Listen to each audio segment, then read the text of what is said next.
kutokana na kuwepo kwa video ambayo inasambaa sana mtandaoni kimuonyesha Mac Voice ambaye ni msanii wa Next Level Music akiwa katika show ya Chaka tu Chaka huko mkoani Geita akitumbuiza mbele ya umati mdogo katika mazingira ya chini, na hali hii pia imeibua mashabiki ambao kwa namna moja ama nyingine wametoa comment zao, na nimejaribu kupita kwenye kurasa tofauti na ukijaribu kupitia comment ambazo baadhi ya mashabiki wake wameziandika, wanamuonea huruma kwa sababu namna ambavyo alitambulishwa Next Level Music, na kutokana na video hii kitu ambacho kinaonyesha kwamba ni msanii ambaye alikuwa akiperform show ya Chaka tu Chaka na kudhihirishia kwamba kuna kitu labda hakipo sawa katika issue nzima ya management yake. Nazungumzia kwa upande wa Next Level Music.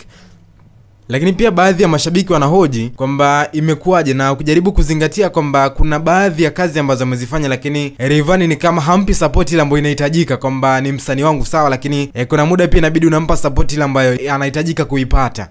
Sasa nikukumbushe pia kuna msanii ambaye pia alionekana akifanya akipiga show hizi za Chaka tu Chaka ambaye alikuwa ni Rich Mavoko, na maneno pia alikuwa mengi kwa namna moja ama nyingine, na ilikuwa ni kipindi tu alivyotoka Wasafi kwamba baada ya kuondoka Wasafi maisha yakaenda tofauti. Kwa wakati huo pia ni wakati ambao Rich Mavoko alikuwa mgodini na alikuwa Geita, na miongoni mwa wasanii ambao walikuwa wanashughulika na show hizi za Chaka tu Chaka. Sasa kwa wakati huu imekuwa tofauti, ni upande wa Mac Voice, ni miongoni mwa wasanii ambaye taarifa kutokana na video ambayo inasambaa mtandaoni kwa wakati huu inamuonyesha kwamba akiperform katika show ya Chaka tu Chaka Geita, na japo sio kitu kibao kwa sababu kama unaamini una kipaji,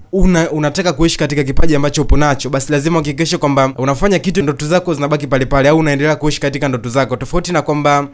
inawezekana kuna kitu ambacho unatamani kukifanya alafu hauoni kama kuna muendelezo kupata kile ambacho unakitaka. Lazima move na kuona kwamba unafanya kitu ambacho ni kizuri, lakini pia hata kama watu watakuponda kwa namna gani, hakikisha kwamba unaenda vile ambavyo unataka kwa ajili ya kuishi ndoto zako. Yeye mwenyewe alizungumza kwamba show hizi za Chaka tu Chaka zina pesa, ndio maana pia akiona kwa mambo yaeleweki anaingia show za Chaka tu Chaka kwa ajili ya kuhakikisha kwamba unapata chochote kitu, na ukizingatia kwamba wakati ambao labda una kipaji lakini pia wakati ambao unatamani kufanya kitu, na lazima dunia itambue kwamba una uwezo wa kufanya kitu. Si lazima mtu ajaribu kukuinua, lakini kama kuna mtu ambaye amejaribu kukuinua lakini ameshindwa,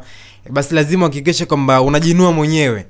Sasa kwa Mac Voice kutokana na hicho ambacho amekifanya, japo wengi pia wamemuonea huruma kwenye ukijaribu kusoma comment katika kila page ambayo unakutana na story namna hii, watu wanamuonea huruma kutokana na label ambayo yupo Next Level Music ambayo iko chini ya Rayvanny. Lakini pia wengi wamejaji kwamba kuna baadhi pia watu ambao hawamuelewi kipi ambacho anakifanya tangu atoke WCB. Hii inakuaje? Lakini tusubiri tuone kama Rayvanny atazungumza chochote kuhusiana na video hii ambayo inamuonyesha Mac Voice akiperform katika show ya Chaka tu Chaka kule mkoani Geita. Tuone kama mambo yatakuwa. Lakini kwamba labda unatizama video hii, comment yako ni ipi? Nitaenjoy sana kusoma comment yako, lakini pia nikushauri na nikukumbushe kwamba usiache kubonyeza alama kengele ili kuwa kwanza kupata taarifa zetu.